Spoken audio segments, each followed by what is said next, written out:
Hello and welcome to our Fostering Facebook Q&A. We are here on Teams today, but we will have more information on Facebook and we will be uploading this Q&A to Facebook later. So thank you very much for joining us in this very unusual time. So yes, we're going to be doing it via Teams. And I'm glad to say that Ros McAteer from our fostering team joins us today, and she's going to chat to us a little bit about fostering. So Ros, welcome. Start me off, there is a desperate need for foster carers at the moment. Why is that? There's always, as with all social care, there's always a need for carers for children. Particularly we need carers within the Monmouthshire area. We are able to place children, but often they're placed outside the local authority, which means that they're placed away from, things that are familiar to them, their schools, their friends and their social activities. So it's a constant request for people who are interested to come forward and make an inquiry with us. And particularly we're recruiting at the moment where even in this strange environment, because we are aware that we may have some carers who may become unwell and be unable to care for children, but also as the media has, shown, is there's likely to be an increase in requests for children to be looked after once children return to school and, their stories of their isolations are told, and we may have to take action and bring children into foster placements. You touched on the situation that we're facing now, which obviously is a very difficult time for everybody involved. How has the current situation regarding COVID-19 affected how your team operates day to day?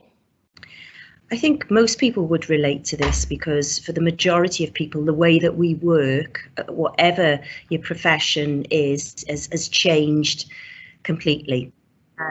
We have thought about it and we're still very keen to have inquiries, applications and to start assessments of prospective foster carers. That doesn't mean that we're going to come charging into your home, so your safety is prioritised as well as ours, but there are other ways, much the same as we're doing this discussion today virtually. There are ways of us undertaking and progressing with assessments despite the isolation that we all need to follow. So at this moment in time, based on the current situation that we are in, there will be many people sat at home, maybe rethinking what they want to do when things return to some sort of normality. On that basis, what do you look for in a foster carer? What is the criteria to becoming a foster carer? I would say that there's no job specification for this role. I think the main thing is to have a willingness, a passion, a motivation to care for children. You don't necessarily have to have childcare experience. Sometimes your life experience can contribute to being able to care for the children that we're looking for placements for. So there's no cap on age, on abilities, on qualifications. We look at applications from people from all aspects of life, because we have children with very different experiences, very different characters, and we want to promote a really varied foster carer group that are able to meet those needs. So if you have that space and that willingness and that motivation to want to care for a child, just give us a ring and we can talk through with you what your appropriate skills would look like within assessment. What types of roles are you looking to fill then? You have certain types of fostering. What types of roles are you looking to fill specifically? So we provide placements for children from birth until 18 years. So within that we will have your what we call standard sibling groups of children. That could be on a short-term basis, on a long-term basis. There could be other situations where you look after younger children.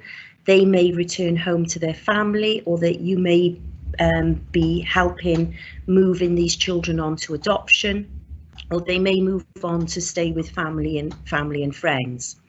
We also have children whose behaviours are slightly more demanding, and we've got a specific service, and they're called missed foster carers, and they are salaried and they receive intensive support from psychologists and support workers to maintain that child safely in your home, with lots of advice and support.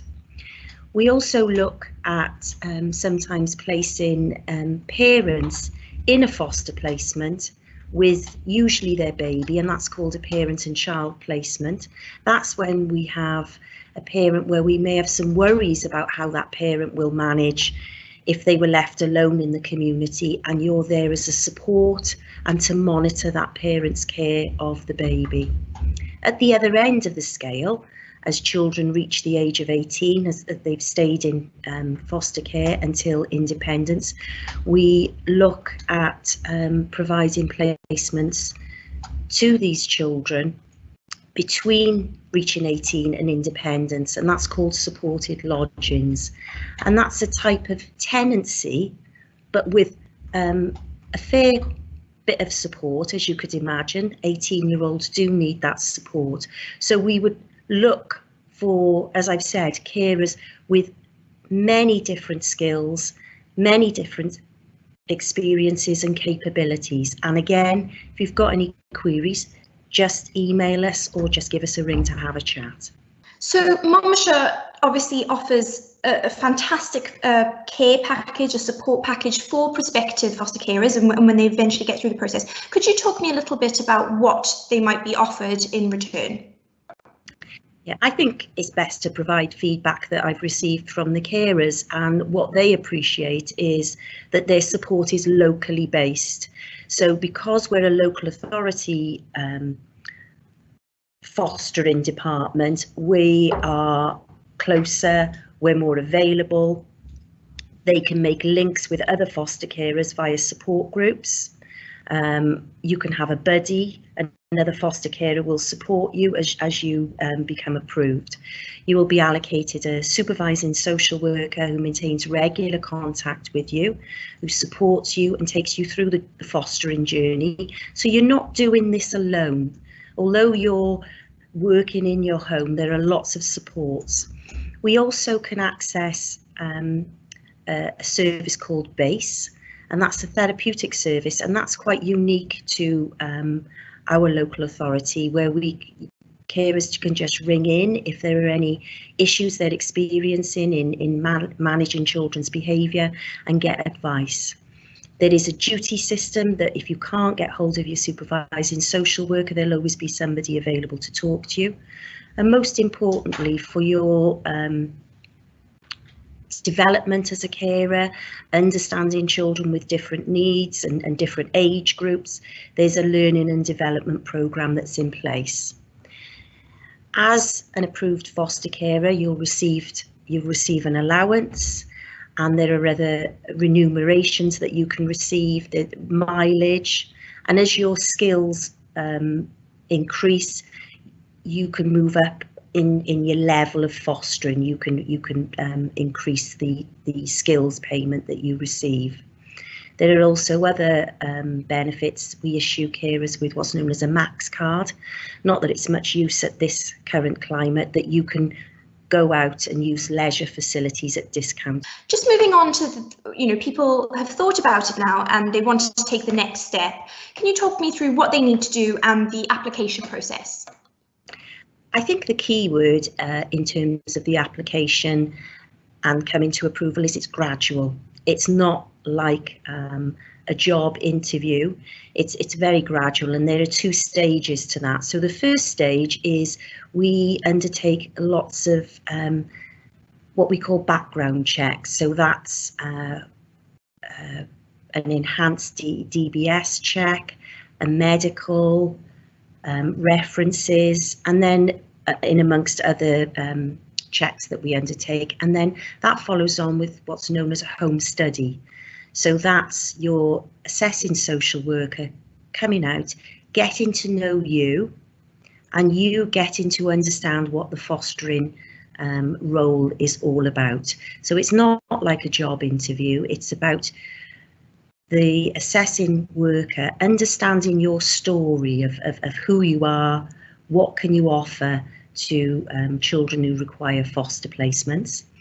At the moment, we're doing those virtually, so that's maintaining the safety of the people who are interested in fostering and our workforce. And then the assessing social worker writes a report, and I akin it to something like a biography, really, and that relates to how we think you will be as a foster carer, and that goes to panel for approval. And if that's positive, then you can begin your fostering journey. But it's just to be clear that once you've started this approval process, if you have any concerns, any worries, you can withdraw from that. There's no impetus on you having to complete that journey once you've started. So what I would like to impress upon people is, if you have an interest, do come and talk to us, and we can work through this through the assessment process. If somebody sat at home, during the time that we have at the moment, what is your message to them if they're considering fostering? We are always looking for foster carers local to children who require placements. If you feel you have that motivation and that capacity to offer to a child who may need a foster placement, please make contact with us and discuss that with us. Ros, thank you so much for all of your time today. I think it's been really insightful. And like we say, we just encourage you just to make that first step of applying. You can find out more information on our website, that's monmouthshire.gov.uk/fostering. But there's plenty of ways to get in touch, whether that be via Facebook or via our phone number, which you should see on screen. So thank you very much. Thanks to Ros, and thank you to our producer Tom, who's helped us today, and we'll see you again soon.